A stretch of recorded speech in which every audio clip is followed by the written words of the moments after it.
Tabia 5 zinazowafanya watu wa kudharau bila kujua. Mtego wa dhuluma ya kimya kimya, ya utulivu, yenye mamlaka na inayovuta hisia. Ushawahi kuingia kwenye chumba chenye watu, ukasalimia, lakini ukahisi kama sauti yako imepotelea hewani? Au labda kwenye kikao cha kazini, au hata marafiki zako wa karibu wanatoa wazo zuri sana, lakini kila mtu analipotezea.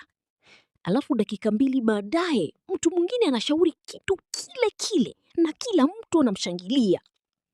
Inaumiza, sivyo? Kuna muda unahisi kama watu wanakudharau makusudi, lakini ukweli wa mambo ni huu. Mara nyingi, heshima haipotei kwa sababu watu ni wabaya. Inapotea kwa sababu ya ishara ndogo ndogo unazozitoa wewe mwenyewe bila kujua.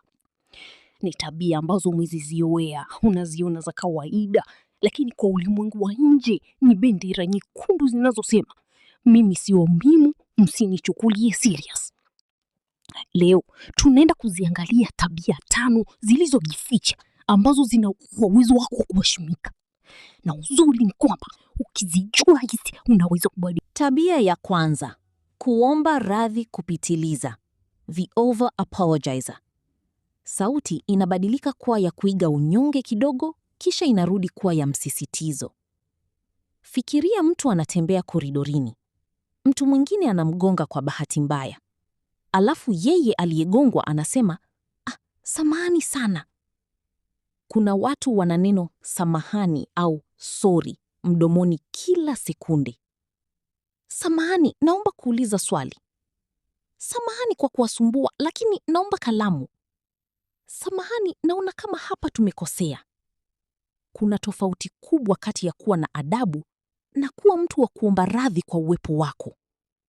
Unapoomba radhi kwa vitu ambavyo hujakosea, kisaikolojia unajitengeneza kuwa mtu wa kiwango cha chini ya wengine.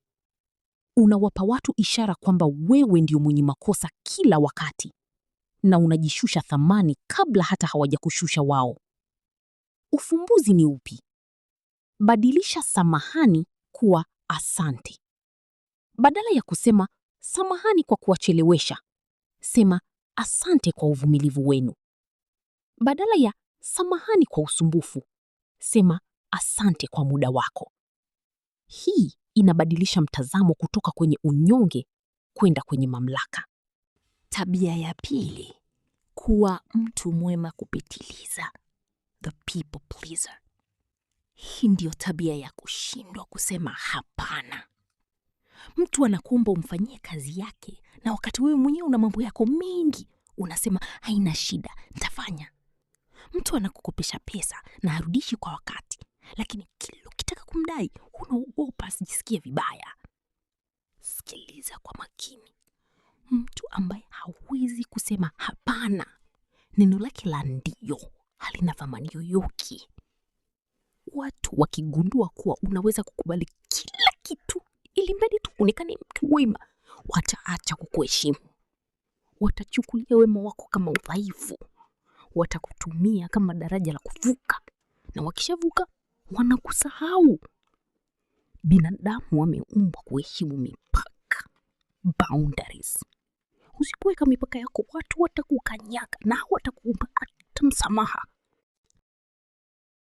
Tabia ya 3, lugha ya mwili inayonywea. Low power body language. Je, unajua kuwa zaidi ya 60% ya mawasiliano yetu hayajengwi na maneno tunayoongea, bali na jinsi miili yetu inavyosimama au kukaa? Angalia jinsi unavyoingia kwenye chumba. Je, unatembea ukiangalia chini? Je, mabega yako yamejikunja ndani kama mtu anayejaribu kujificha asionekane? Unapoongea na mtu, je, una uwezo wa kumtazama machoni, eye contact, au macho yako yanazunguka kwa woga? Unaponywea, unajikunja au kuepuka kutazama watu machoni, ubongo wa mtu mwingine unasoma kitu kimoja. Huyu mtu ana uoga na hana uhakika na anachofanya. Watu wenye nguvu na wanaohitaji heshima wanamiliki nafasi yao. They take up space.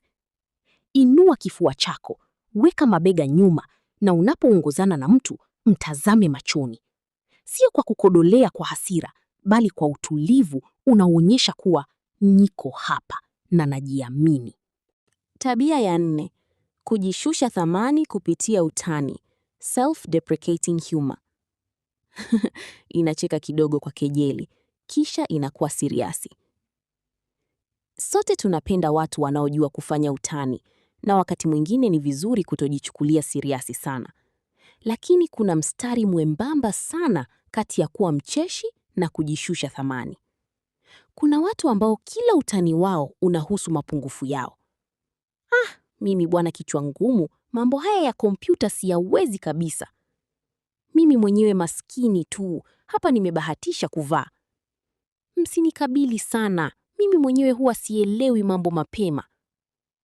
Mwanzoni watu watacheka, lakini unajua nini kinatokea kisaikolojia baada ya muda? Ubongo wao unaanza kuamini yale maneno yako ya utani. Ukizoea kujifanya wewe ni kilaza au mnyonge ili uchekeshe watu, watakuweka kwenye kundi hilo hilo. Utani wako unakuwa ndio ukweli wao juu yako. Acha kujipiga mabomu mwenyewe. Tabia ya 5: kuongea sana na kufichua siri zako mapema, oversharing. Mfalme wa heshima ni uficho, mystery. Tabia ya 5 inayofanya watu wakudharau ni pale unapokutana na mtu leo na ndani ya saa 2 ameshajua historia ya maisha yako yote. Anajua madeni unayodaiwa, matatizo ya ndoa yako, makosa uliofanya ukiwa shule na jinsi unavyomchukia bosi wako. Unapoongea sana bila kichungi, unaondoa ule mvuto na heshima ya watu kutaka kukujua. Watu wanaanza kukuona kama mtu asiye na udhibiti wa hisia zake, emotionally undisciplined. Zaidi ya hayo, unawapa watu silaha za kuja kukushambulia siku mambo yakiharibika. Watu wanaoheshimika huwa wanajua lini waongee na nini waseme. Sikiliza zaidi ya unavyoongea. Ruhusu maneno yako yawe na uzito, sio wingi.